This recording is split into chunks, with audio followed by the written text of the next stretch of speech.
Good morning my dear student. मैं Nitish sir आप लोगों के लिए फिजिक्स का अगला वीडियो लेके आया हूं। माय डियर स्टूडेंट, कल जो आपका वीडियो आया था उसमें हमने आपको ये बताया था, एक डेरिवेशन कराया था, ठीक है। किसकी? तीव्रता के लिए। क्या था? एक कोई धातु का छल्ला था, उस छल्ले का कुछ केंद्र था, उसकी कुछ रेडियस थी, उसके केंद्र से कुछ दूरी पर एक बिंदु था, उस बिंदु पर आपको वैद्युत क्षेत्र की तीव्रता का गणना करनी थी, ठीक है। तो आज का जो है, आज है गॉस की जो प्रमेय होती है, गॉस की प्रमेय जो हमने पढ़ाई थी, उस गॉस की प्रमेय के अनुप्रयोग हैं, ठीक है। एप्लीकेशन ऑफ गॉसिस थ्योरम, यानी गॉस की प्रमेय के अनुप्रयोग हैं, उसी का जो हम लेके आए हैं वो है माय डियर स्टूडेंट, गॉस की प्रमेय की सहायता से डेरिवेशन होगा। इसका नाम है अनंत लंबाई के एक समान आवेशित सीधे तार के कारण वैद्युत क्षेत्र की तीव्रता। मतलब कोई तार है, वो कैसा? सीधा है, और कैसा? अनंत लंबाई का, ठीक है, इन्फिनिटिव लेंथ का है। कोई तार है, कोई वायर है, उसकी लेंथ जो है वो कैसी है? इन्फिनिटिव है। तो उस पर आपको वैद्युत क्षेत्र की तीव्रता ज्ञात करनी है गॉस की प्रमेय की सहायता से, ठीक है। कैसे भी कर सकते हैं लेकिन यूज वही होगी, ठीक है। तो अनंत लंबाई के तार के कारण, सीधे आवेशित तार के कारण वैद्युत क्षेत्र की तीव्रता का आज हम डेरिवेशन करेंगे, ठीक है। चलो आओ देखते हैं। ये वीडियो 4 है। जिनके भी पहले वाले वीडियो ना देखे हो तो कृपया करके जो भी हमने पहले वीडियो हो चुके हैं कंप्लीट है, उनको पहले देख लें, तभी ये वीडियो समझ में आएगा। चलो आगे चलें। माय डियर स्टूडेंट, अगली हम बात करते हैं, आगे हम बात करते हैं। तो आगे हम किसकी बात करते हैं? चलो देखो ध्यान से। अनंत लंबाई के एक समान आवेशित सीधे तार के कारण वैद्युत क्षेत्र की तीव्रता। क्या बताए? अनंत लंबाई के एक समान आवेशित सीधे तार के कारण वैद्युत क्षेत्र की तीव्रता। अब देखो ध्यान से, ये जो बीच में एक रॉड ऐसी दिख रही है, देखो ध्यान से, ऐसे देखना, ये ऐसा है, ये ऐसा एक रॉड है, ठीक है। और इस पर आवेश कैसा? एक समान। तो इस पर हमने प्लस का, कल बताया था हमने, जो गोली कोष था उस पर प्लस था, है? इसी प्रकार इस पर भी एक समान आवेश है, तो इस पर हमने आवेश जो मान लिया वो हमने प्लस प्लस आवेश है, ठीक है। प्लस की आवेश है, वो एक समान रूप से वितरित है। ये आपकी एक छड़ है। लंबाई कितनी है? तो अनंत लंबाई की इसकी कोई लंबाई निर्धारित नहीं है। इतनी बात क्लियर है। अनंत लंबाई की इसकी कोई लंबाई निर्धारित नहीं है। माय डियर स्टूडेंट, जब इसमें आवेश है तो इसके चारों तरफ एक विद्युत क्षेत्र उत्पन्न होता है, पता होगा। जब किसी में विद्युत धारा प्रवाहित होती है तो उसके चारों तरफ एक क्षेत्र उत्पन्न होता है, जिसे हम विद्युत क्षेत्र कहते हैं। तो इसके चारों तरफ एक विद्युत क्षेत्र उत्पन्न होता है, कैसे? बेलन के आकार का। तो देखो ध्यान से, ये जो छड़ है, छड़ के चारों तरफ एक बेलनाकार आकृति दिखाएगी, ग्राफ, यानी काल्पनिक पृष्ठ है, जिसे गॉसियन पृष्ठ भी कह सकते हैं। जैसे मान लो कोई छड़ है, समझना, कोई छड़ है, हम आपकी भाषा में समझाएं। जैसे मान लो ये छड़ है, ये आपको छड़ दिख रही है, इस छड़ को हम गर्म करें, क्या करें? गर्म। इस छड़ को यदि हम गर्म करें, और गर्म करने के बाद बहुत गर्म कर दें, किसी से पकड़ लें, पकड़ने के बाद आपसे कहें इसके चारों तरफ हाथ लगाओ, तो आप क्या करेंगे? इस छड़ के जैसे ही चारों तरफ, मतलब इसके चपका, मतलब इस छड़ को टच नहीं करेंगे, टच करने से पहले ही आपको ऐसा लगेगा कि इससे हीट निकल रही, ऊष्मा निकली, आपको बहुत गर्मी महसूस होगी, लगेगा। मतलब उसको तापी क्षेत्र हो गया, मतलब उसके चारों तरफ ऊष्मा हो गई, इनर, ठीक है, ऊष्मीय ऊर्जा हो गई, यानी थर्मल हीट हो गई।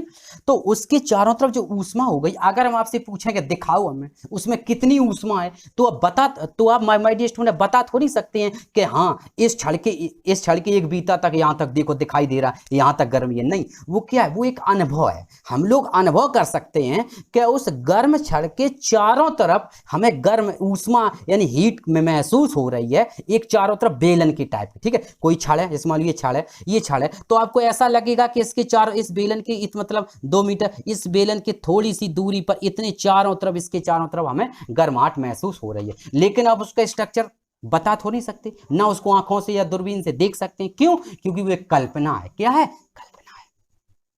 इतनी बात क्लियर है? क्या है? कल्पना। माय डियर स्टूडेंट, इतनी बात क्लियर हुई? ये कैसी कल्पना है, ठीक है। तो बस वही है, ये जो आपको यहां पर दिखाई गई, ये जो आपको चित्र में दिखाया गया है, ये क्या है? ये आपका एक अनंत लंबाई की कोई छड़ है, ठीक है। क्या बताई? ये आपकी एक अनंत लंबाई की छड़ है।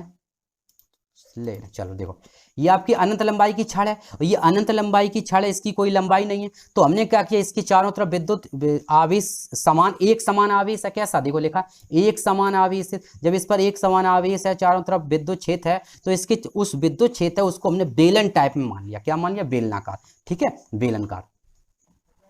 और बेलनाकार मान लिया, जब हमने मान लिया मतलब क्या कर लिया? एक कल्पना कर ली। क्या कर ली? कल्पना। और कल्पना जब करते हैं तो माय डियर स्टूडेंट, हमने आपको बताया था कल्पना जो होती है उसी को तो हम क्या बोलते हैं? उसी को बोलते हैं गॉसियन पृष्ठ। कहा था काल्पनिक पृष्ठ, गॉसियन पृष्ठ, ये सीख तो बोलते हैं गॉस की प्रमेय का जो पृष्ठ होता है, क्योंकि रियल में नहीं होता, हम कल्पना करते हैं। ठीक है, चलो आगे चलो।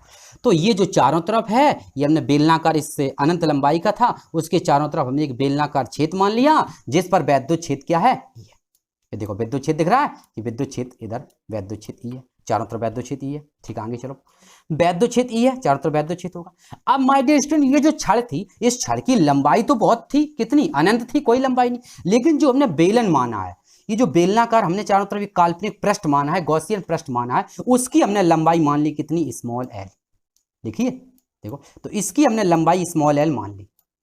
आप बात क्लियर है? इस छड़ तो अनंत की थी, लेकिन इसके चारों तरफ जो भी हमने लंबाई मान ली वो हमने कितनी मान ली? इस बेलन की लंबाई हमने स्मॉल एल मान ली। ठीक है, बेलन की लंबाई स्मॉल एल मान ली।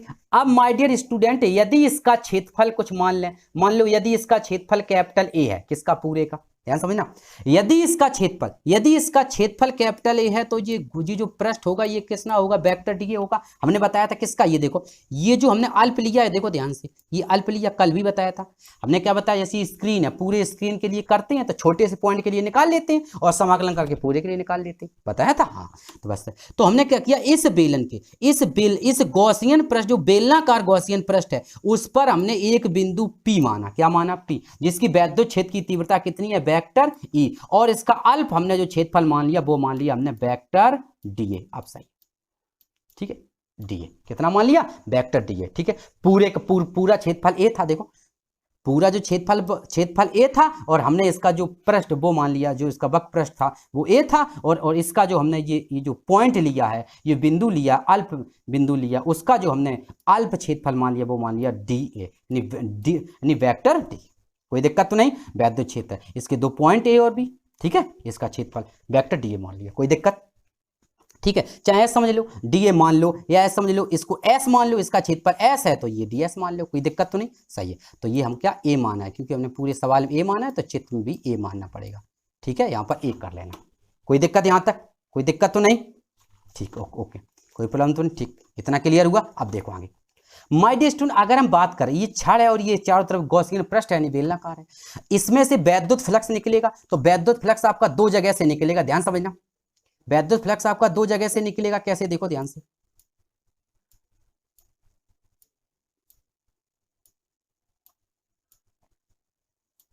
ऐसे निकलेगा। एक वैद्युत फ्लक्स मान लो इधर से है तो छड़ के इधर भी तो निकलेगा, इधर निकलेगा, और एक वैद्युत फ्लक्स इधर निकलेगा, यानी है इसके देखो, एक ऊपर से और इधर से, 2 तरह से आपका वैद्युत फ्लक्स निकलेगा। यानी हम सिंपल भाषा में कह सकते हैं, यानी वैद्युत फ्लक्स जब काउंट करेंगे तो वहां से आप 2 चीजें याद रखेंगे। क्या? एक याद रखेंगे समांतर, और दूसरा क्या याद रखेंगे? दूसरा वैद्युत फ्लक्स हम निकालेंगे कहां से? एक आपका वैद्युत फ्लक्स निकलेगा माय डियर स्टूडेंट, कहां से? एक निकलेगा समांतर और एक लंबवत। ठीक है, ये देखो 90 अंश का है, कोई दिक्कत? तो लंबवत आपको अब हम क्या करेंगे? सबसे पहले हमारा एक ही काम रहेगा कि इस पूरे के द्वारा हम वैद्युत फ्लक्स निकालेंगे, और वैद्युत फ्लक्स निकालें कहां से? एक निकालेंगे समांतर, मतलब 0 अंश पर, एक 0 कोण पर, 0 अंश पर, और एक 90 अंश पर लंबवत निकालेंगे। चित्र समझ में आ गया? एक अनंत लंबाई की छड़ है, एक बार फिर समझ लो, एक अनंत लंबाई की छड़ है जिस पर एक समान आवेश कितना है? स्मॉल q है। ठीक है, जिस पर आवेश हमने मान लिया, एक अनंत लंबाई की छड़ है जिस पर एक समान आवेश स्मॉल q है, इसके चारों तरफ एक हमने गॉसियन पृष्ठ, काल्पनिक पृष्ठ मान लिया, किसके? बेलनाकार गॉसियन पृष्ठ मान लिया, जिसके चारों तरफ वैद्युत क्षेत्र E है। इस गॉसियन पृष्ठ पर एक बिंदु P लिया है, जिस पर अल्प क्षेत्रफल वेक्टर DA मान लिया, तथा इसका क्षेत्रफल तीव्रता जो है वो वेक्टर E है, वेक्टर E की डायरेक्शन। ठीक है, और जो हमने बेलन माना है वो अनंत लंबाई की छड़ थी, उस अनंत लंबाई की छड़ में बेलन कितनी जगह माना? काल्पनिक पृष्ठ जो बेलनाकार गॉसियन माना, कितनी लंबाई का माना? L लंबाई का। हम मान के चले हैं, माना इसमें L लंबाई का गॉसियन पृष्ठ है।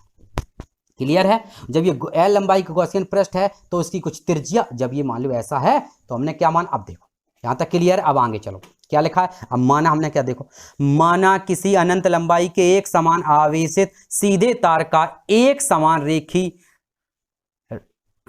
रेखी आवेश घनत्व लैम्डा है। क्या है? लैम्डा है। तो याद रखना, रेखी आवेश घनत्व जो होता है वो हमारा क्या होता है? लैम्डा। यहां पर डिनोटेड किया गया, वैसे भी होता है, यानी लाइनियर कॉन्सेंट्रेशन ऑफ, सॉरी क्या बोलते हैं, लाइनियर डेंसिटी ऑफ चार्ज, क्या कहेंगे, linear density of charge is denoted by lambda. ठीक है, रेखीय आवेश घनत्व जो हमारा है क्या है, linear density of charge is denoted by lambda, यानी रेखीय आवेश घनत्व को हम किससे प्रदर्शित करते हैं, लैम्डा से प्रदर्शित करते हैं। अब ये टॉपिक आएगा तब बताएंगे। ठीक है, अभी आप समझ लो, यहां पर जो रेखीय आवेश घनत्व है वो हमने यहां पर कितना माना है, लैम्डा लेके चले। इतना क्लियर है, आगे चलो। तार को एक सममित अक्ष के रूप में माना जा सकता है, मतलब जो तार है, तार मतलब सममित, समान। तार को ऐसा नहीं कहीं मोटा हो कहीं पतला हो, हम मान के चलें कि एक जैसा है। ठीक है, तार को एक सममित अक्ष के रूप में माना जा सकता है, यानी माना जाता है, माना गया है, चाहे ऐसे लिख दो, माना गया है, जाता ना लिखो तो माना गया है। इस रेखीय आवेश से, क्या कहा, इस किससे, इस, ठीक है, इस रेखीय आवेश से,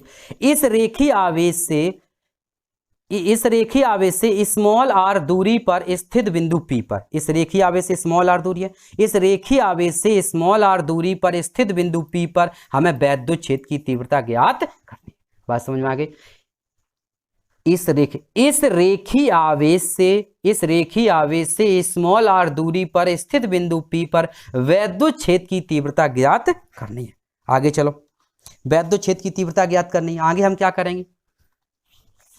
क्या करेंगे माय डियर स्टूडेंट, आगे क्या लिखा है, आगे लिखा है बिंदु P से, बिंदु कैपिटल P से गुजरने वाला स्मॉल एल लंबाई। अब समझना, बिंदु P है, बिंदु P से गुजरने वाला स्मॉल एल लंबाई हमने कहा था, जो गॉसियन पृष्ठ माना है, जो हमने काल्पनिक पृष्ठ माना है, उसकी लंबाई एल मानी।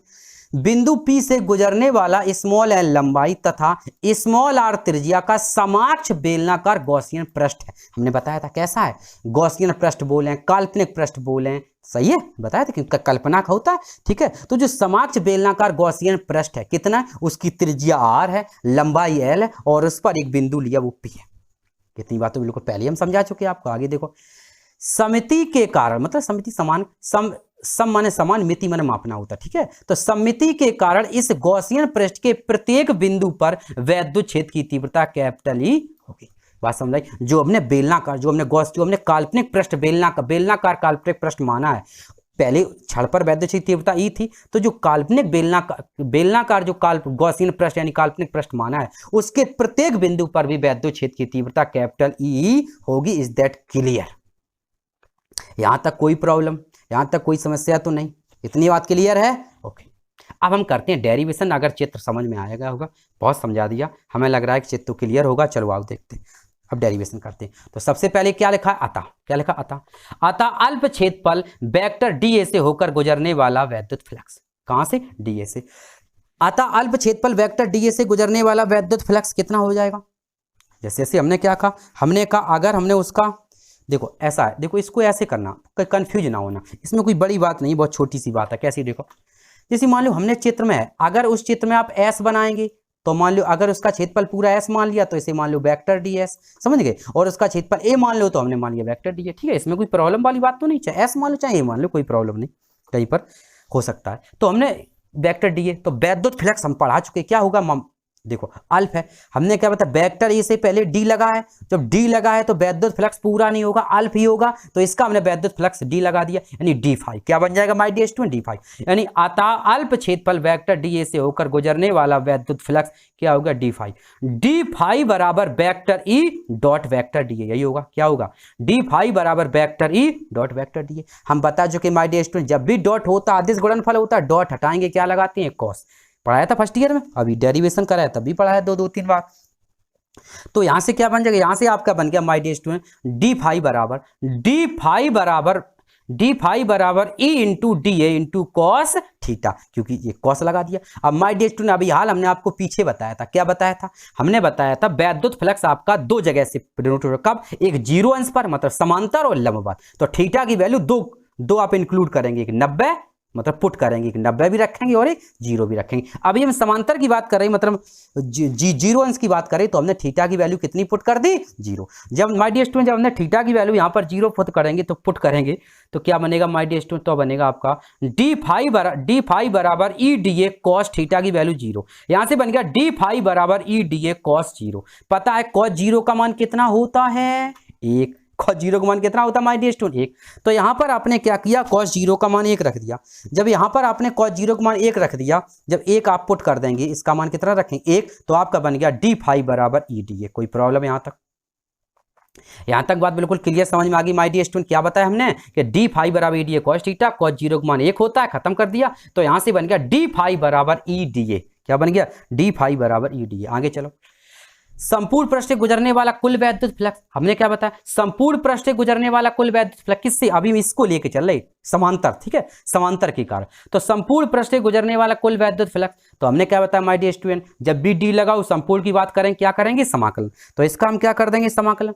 जब इसका हम समाकलन कर देंगे तो क्या बन गया, डी फाई का समाकलन फाई हो गया डी फाई का समाकलन फाई हो गया, क्या लगा दिया, इंट्रीकेशन ई इंटू डी ए, तो ई डी ए हो गया, कॉस्ट तो हट ही गया, सही है, डी ए हो गया।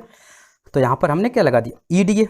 अब हम क्या करेंगे माय डियर स्टूडेंट, जब भी हम समाकलन करते हैं कांस्टेंट को बाहर निकाल देते हैं। ये जो ई है, ई कांस्टेंट है, ई को हमने बाहर निकाल लिया, क्या बन गया, फाई बराबर कैपिटल ई इंटू इंट्रीकेशन डी ए। क्या हो गया, इंट्रीकेशन डी ए। ध्यान समझना, ई डी ए, ये क्या है, समांतर की बात कर रहे हैं, वैद्युत फ्लक्स उससे ऐसे 0 अंश पर निकलेगा, 0 अंश पर निकलेगा। माय डियर स्टूडेंट, अगर हम बात करें इस पूरे की, तो बेलन जो होता है, बेलन का वक्र पृष्ठ क्या होता है, ध्यान से सुना, बेलन के चारों तरफ से, देखो ऐसे करके, तो समझा दें, ऐसे करके बेलन बनाया था, अभी पीछे बना था बेलन, थोड़ा समझ लो, ऐसे करके बेलन पर बना था, ठीक। तो अगर हम वैद्युत फ्लक्स की बात करें चारों तरफ की, तो इसका वक्री पृष्ठ तो होगा, क्या होगा, वक्र पृष्ठ होगा इधर से, चारों तरफ से जो वैद्युत फ्लक्स निकलेगा, मान लो बेलन है, बेलन के चारों तरफ से, ऊपर नीचे नहीं, चारों तरफ से जो वैद्युत फ्लक्स निकलेगा, तो बेलन के चारों तरफ से जो निकलेगा उसे हम संपूर्ण पृष्ठ नहीं कहेंगे, क्या कहेंगे, वक्र पृष्ठ। क्या कहेंगे, वक्र पृष्ठ। यानी बेलन के वक्र पृष्ठ के द्वारा कितना वैद्युत फ्लक्स निकलेगा, वही तो अभी काउंट कर रहे हैं, वही काउंट कर रहे, तो वही हम काउंट, मतलब इसके साथ तो पूरा ही काउंट हो जाएगा। तो यानी इंट्रीकेशन डी ए जो है, ये क्या है, ये है बेलन का वक्र पृष्ठ। जब इंट्रीकेशन हटाएंगे, जब इंट्रीकेशन डी को खा जाएगा, हमने बताया सांप डी को खा जाएगा, तो इंट्रीकेशन डी हट जाएगा, ए बचेगा, ये क्या होगा, बेलन का वक्र पृष्ठ, इसकी वैल्यू हम पुट कर देंगे यहां से। अब बात समझ में आई, यानी इंट्रीकेशन डी ए क्या होगा, तो पता है बेलन का होता है, वो होता है 2 पाई आर एल। क्या होता है, 2 पाई आर एल। वैसे होता है 2 पाई आर एच, पढ़ा होगा आपने, पढ़ा होगा, बेलन का जो वक्र पृष्ठ होता है उसका फॉर्मूला होता है 2 पाई आर एच। इतनी, इज दैट क्लियर? क्या बताया, बेलन जो बेलन होता है, बेलन का जो वक्र पृष्ठ होता है वो होता है 2 पाई आर एच। अब एच, जब लंबाई एच होती है, लेकिन अभी हमने बेलन की लंबाई कितनी मानी, एल, तो यहां से जो इंट्रीकेशन डी ए जो हो गया, बेलन का जो वक्र पृष्ठ हो गया, वो कितना हो गया, 2 पाई आर एल। यहां तक किसी को कोई प्रॉब्लम नहीं होगी, संभव, एक एक बात क्लियर कर दी हमने, ठीक है। तो यहां से इंट्रीकेशन डी ए का मान हम 2 पाई आर एल रख देंगे, तो हमारा क्या निकल के आएगा, यहां से मेरा बन जाएगा फाई बराबर ई इंटू 2 पाई आर एल। क्या बन जाएगा, फाई बराबर ई into 2 pi L, 2 pi L हो गया। अब हमने क्या किया, क्षेत्रफल अवयव वेक्टर डीए के लंबवत गुजरने वाला वैद्युत फ्लक्स, अभी हाल हमने बताया था, अभी हमने जो पीछे लिया था वो हमने क्या लिया था, थीटा बराबर 0 अंश लिया था। अब हम लंबवत की बात करें, लंबवत के लिए कितना लेंगे, 90 अंश। तो यहां से हम क्या करेंगे, तो यहां से हमने जैसे मान लो अलग माना, इसे फाई माना, तो इसे हमने फाई डैश मान लिया, बस फाई डैश बराबर ई डी ए कॉस 90 लेंगे लंबवत के लिए, और कॉस 90 का मान कितना होता है माय डियर स्टूडेंट, 0। तो यहां पर जब 0 रख देंगे तो कितना आ जाएगा, यहाँ 0 रख देंगे तो आ जाएगा फाई डैश बराबर 0। इसलिए इसको देखो, अगर चाहो तो ये लाइन तुम कम भी कर सकते हो, डेरिवेशन बहुत और छोटा हो जाएगा, ये क्षेत्रफल अब गायब कर दो, यहीं से डायरेक्ट हम जो बताएं वहां ये 2-3 लाइनें कम हो जाएंगी, ठीक है। लेकिन समझा दिया आपने, एक लाइन कंफ्यूज ना हो, ठीक है। आगे देखो, क्षेत्रफल अवयव वेक्टर डीए के लंबवत गुजरने वाला वैद्युत फ्लक्स फाई डैश बराबर ई डीए कॉस 90। कॉस 90 का मान कितना होता है, 0, इसलिए फाई डैश का मान कितना आ गया, 0। अतः ऊपर से, ठीक, ऊपर से कोई वैद्युत फ्लक्स नहीं गुजरेगा, मतलब जो बेलन है उसके लंबवत कोई फ्लक्स नहीं गुजरेगा। आगे चलो माय डियर स्टूडेंट, जब अब गॉसियन पृष्ठ से गुजरने वाला कुल वैद्युत फ्लक्स, हमने क्या कहा, गॉसियन पृष्ठ मतलब उस पूरे पृष्ठ के द्वारा, नीचे और ऊपर, मतलब समांतर और लंबवत दोनों के द्वारा कुल वैद्युत फ्लक्स कितना मान लिया, कुल वैद्युत फ्लक्स हमने मान लिया, देखो समझो, वैद्युत फ्लक्स फ्लक्स फाई, वैद्युत मतलब ई, तो फाई बराबर हमने मान लिया फाई प्लस फाई डैश, दोनों को जोड़ देंगे, कोई दिक्कत तो नहीं, ठीक। हम क्या करेंगे माय डियर स्टूडेंट, फाई और फाई डैश की वैल्यू यहाँ पुट कर दें।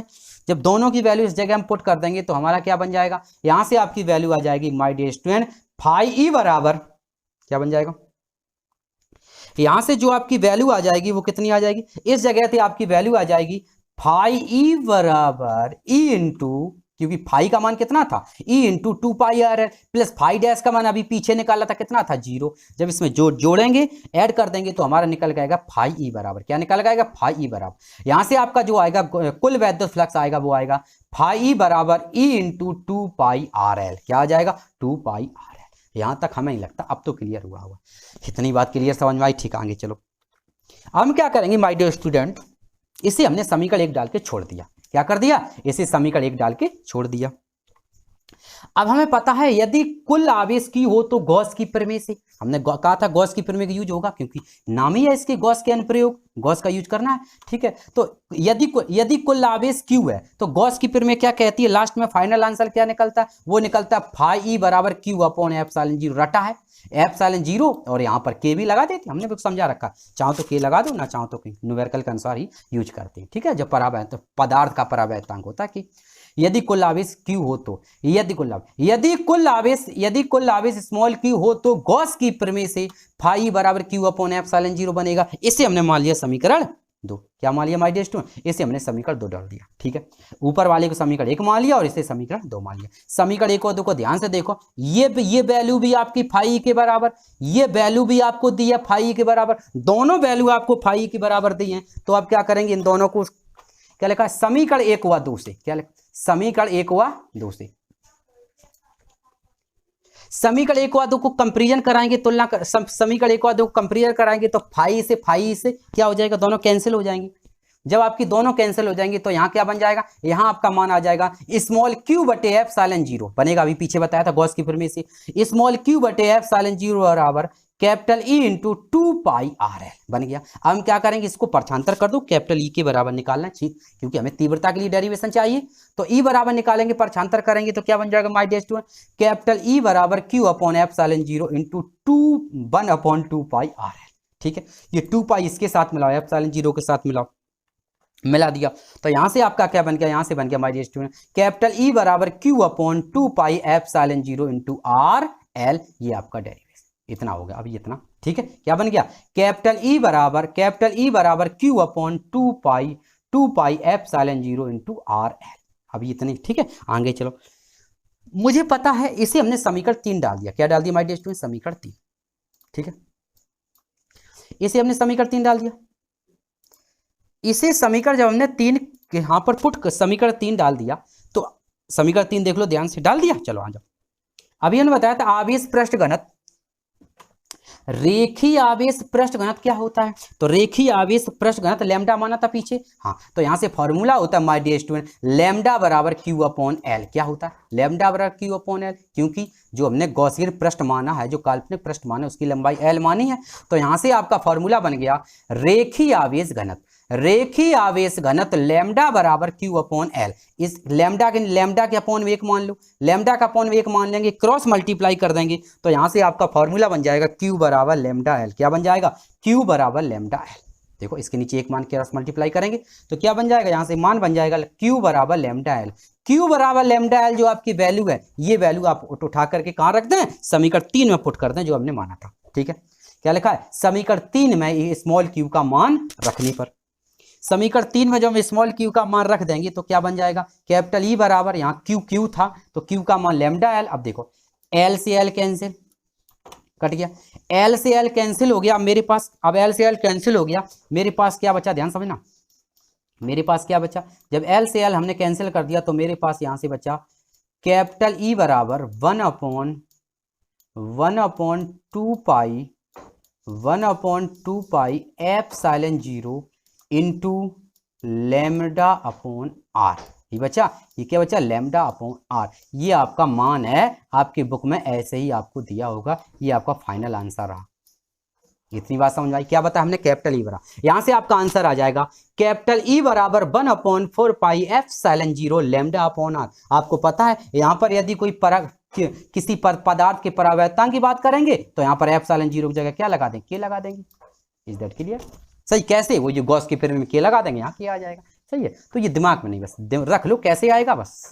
अगर बार बार सबको के याद करोगे तो बहुत हो जाएंगे, ठीक है, रख लो कहाँ से बनता है ये समझ लो तो कभी दिक्कत नहीं होगी। तो ये आपका फाइनल आंसर यही दिया। अब हम फॉर्मूला क्या बनाना चाहिए, देखो जैसे रटा है तो एल से एल कैंसिल हो गया, हमने क्या किया माय डियर इसमें 2 का गुणा कर दिया, 2 का भाग दे दिया, क्यों अभी रीजन पता चलेगा। 2 का गुणा कर दिया, 2 का भाग दिया, 2 का गुणा जब इसमें करेंगे तो ये क्या हो जाएगा 2 दूनी 4, 2 दूनी 4 हो गया, तो ये बन गया कैपिटल ई बराबर 1/4πε0 2 लैम्डा, सॉरी ये तो एल तो काट ही दिया हमने, तो क्या बन गया कैपिटल ई बराबर 1/4πε0 इंटू लैम्डा, क्या बन गया कैपिटल ई बराबर 1/4πε0 into lambda, sorry capital E बराबर 1/4πε0 इंटू 2 लैम्डा अपॉन आर, ये हमारा फार्मूला बन गया। ये हमने क्यों लिखा, क्योंकि अभी तक आपको जितनी भी तीव्रता के फार्मूला पढ़े होंगे वो माय डियर स्टूडेंट 1/4πε0 रटा होगा, इसलिए हमने इसको बना दिया कि आप कंफ्यूज ना हो कि शायद आपने लैम्डा अपॉन आर याद कर लिया, दिमाग भर गया। अब आप जब लगाने चले कि 1/2π नहीं होता, 4π हमेशा ही होता है। अब 4π यहाँ कर लिया, यहाँ आपने लैम्डा रखा, सवाल गड़बड़ कर दिया, हो जाएगा गड़बड़। इसलिए 1/4πε0 याद रखो, ऊपर 2 लैम्डा अपॉन आर रखो, कभी गलत नहीं होगा। और एक और फायदा है क्या, देखो 1/4πε0 इसका, हाँ इसकी मात्रक की बात करें, पता होगा पहले चैप्टर से कि वैद्युत क्षेत्र की तीव्रता का मात्रक होता है न्यूटन प्रति कूलम।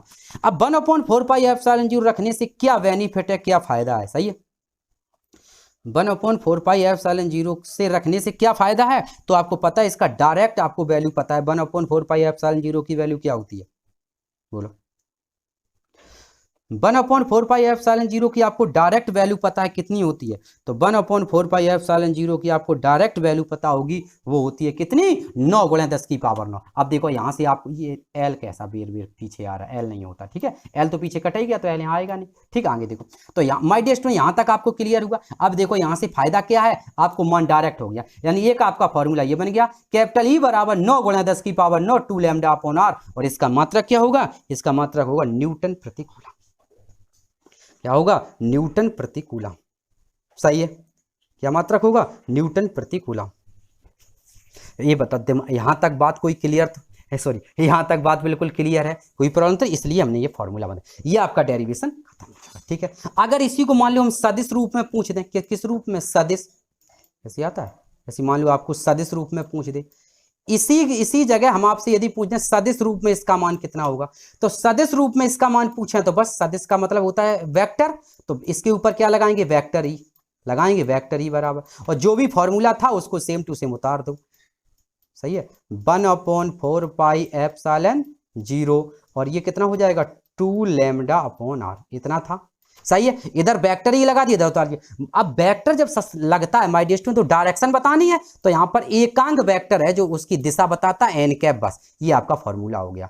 अगर आपसे पूछा जाए कि अनंत सीधे तार के कारण सदिश रूप में वैद्युत क्षेत्र की तीव्रता के लिए व्यंजक बताओ, तो क्या होगा, तो हो जाएगा वेक्टर ई बराबर 1/4πε0 2 lambda upon R into N cap, जहां एन कैप एकांक वेक्टर,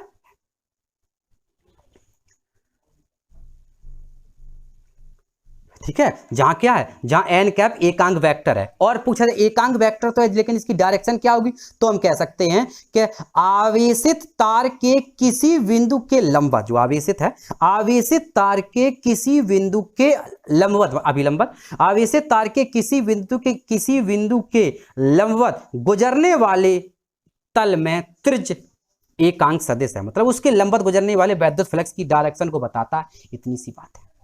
ओके तो माय डियर स्टूडेंट हमें संभवता है कि ये डेरिवेशन आपको जरूर समझ में आएगा। हमने अपने शक में तो भाई पूर्ण रूप से कोशिश की है, ठीक है, और आपको सही से समझाने की भी कोशिश की है।